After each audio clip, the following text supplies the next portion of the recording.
विधानसभा अध्यक्ष राहुल नार्वेकरांविरोधात हरिभाऊ राठोड हायकोर्टात जाणार असल्याचं समजतंय। हरिभाऊ राठोड मुंबई हायकोर्टात याचिका दाखल करणार आहेत। नार्वेकरांचं असंविधानिक काम हायकोर्टात उघड करणार असल्याचं त्यांनी म्हटलंय।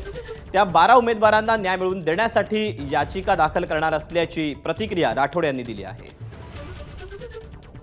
नार्वेकरांच्या मतदारसंघातील खास करून त्यांच्या नातेवाईकाच्या मतदारसंघातील 225, 226, 227 या ठिकाणी जो महाघोटाळा झालेला आहे त्या संदर्भात आज मुंबई उच्च न्यायालयात याचिका दाखल होणार आहे।